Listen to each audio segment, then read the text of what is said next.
Kasus bullying di area sekolah. Bullying dialihbahasakan ke dalam bahasa Indonesia yaitu tindakan perundungan atau tindakan kekerasan yang dilakukan secara terus-menerus. Fenomena ini telah menjadi bagian dari dinamika sekolah. Bullying merupakan suatu tindakan negatif yang dilakukan seseorang atau lebih yang dilakukan berulang kali dan terus-menerus. Unsur-unsur yang terkandung dalam pengertian bullying yakni antara lain keinginan untuk menyakiti, tindakan negatif, ketidakseimbangan kekuatan, pengulangan atau repetisi, bukan sekedar penggunaan kekuatan, kesenangan yang dirasakan oleh pelaku dan rasa tertekan di pihak korban.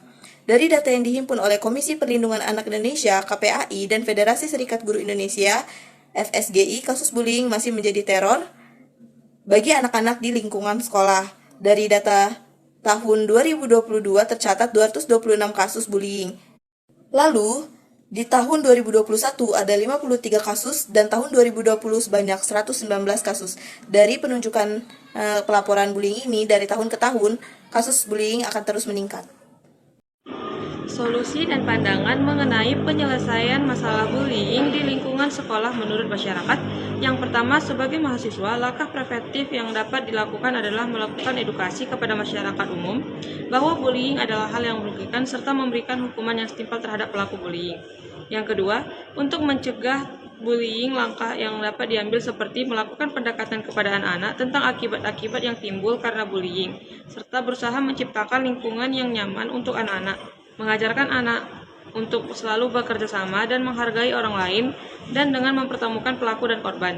Yang ketiga, dilakukan pengarahan terhadap siswa, mahasiswa, dan maupun masyarakat terkait bahayanya bullying dan memberikan hukuman berupa pengawasan dan supervisi pendidikan dan pelatihan. Oke, di sini saya akan menjelaskan kebijakan publik dalam mengatasi permasalahan menurut kelompok kami. Jadi sebelumnya kebijakan publik itu adalah serangkaian langkah atau keputusan yang diambil oleh suatu pemerintah untuk mengendalikan dan mengatur perilaku masyarakat atau wilayah tertentu guna mencapai tujuan tertentu. Tujuan dari kebijakan-kebijakan ini berkisar dari memajukan kesejahteraan umum hingga mengatasi masalah-masalah sosial. Berikut adalah beberapa contoh kebijakan publik menurut kelompok kami. Jadi yang pertama yaitu ada program pelatihan dan sosialisasi di sekolah. Mahasiswa dari berbagai jurusan dapat terlibat dalam penyelenggaraan program pelatihan dan sosialisasi di sekolah-sekolah yang bertujuan untuk meningkatkan kesadaran siswa tentang bahaya bullying, cara mengatasi, dan pentingnya menciptakan lingkungan yang inklusif dan aman. Yang kedua yaitu klinik konseling dan dukungan psikologis. Jadi mahasiswa psikologi atau bidang terkait dapat memberikan layanan klinik konseling dan dukungan psikologis bagi siswa yang menjadi korban bullying di sekolah-sekolah. Mereka dapat bekerja sama dengan pihak sekolah untuk menyediakan layanan tersebut secara rutin. Yang ketiga yaitu kampanye dan acara edukasi di masyarakat.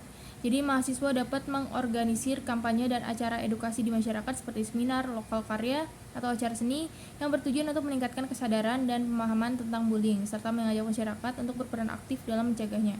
Yang keempat yaitu pembentukan komunitas anti-bullying. Jadi mahasiswa dapat membentuk komunitas atau organisasi di kampus yang fokus pada advokasi dan advokasi anti-bullying. Mereka dapat melakukan kegiatan seperti diskusi, pelatihan, atau kegiatan sosial yang bertujuan untuk menciptakan kesadaran dan menggalang dukungan dalam upaya mengatasi masalah bullying.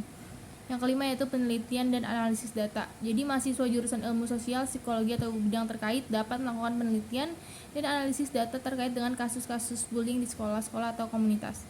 Hasil penelitian ini dapat menjadi dasar untuk merumuskan kebijakan publik yang lebih efektif dalam menangani masalah bullying.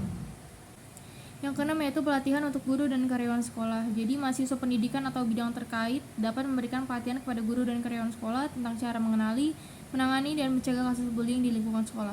Mereka dapat mengambil peran sebagai fasilitator atau instruktur dalam program pelatihan tersebut.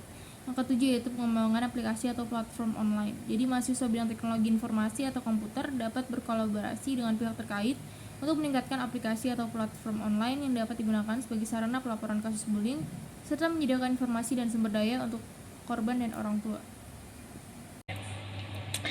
Implementasi kebijakan publik untuk mengatasi masalah bullying di Indonesia dapat memberikan dampak positif. Di antaranya adalah yang pertama, peningkatan kesadaran dan pemahaman.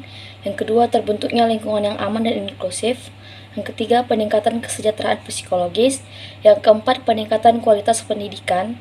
Yang kelima, peningkatan hubungan antar individu. Yang keenam, pengembangan keterampilan sosial. Dan yang terakhir, pemberdayaan masyarakat. Selanjutnya, saya akan menjelaskan tentang pengembangan rencana tindakan. Pembahasan kali ini mengenai pengembangan rencana dan tindakan yang akan dilakukan dalam perspektif kewarganegaraan untuk mensosialisasikan kepada masyarakat, terutama kepada orang tua dan anak serta mahasiswa tentang dampak kurangnya perhatian orang tua dan guru ke perilaku remaja sehingga terjadinya kasus bullying. Berikut adalah rencana tindakan yang bisa digunakan untuk membujuk pemerintah agar menerima kebijakan tentang fenomena bullying di kalangan anak-anak, remaja, dan mahasiswa. Yang pertama, ada pengumpulan data dan penelitian dari beberapa kasus bullying yang ada di Indonesia. Yang kedua, ada kampanye pendidikan masyarakat gelar.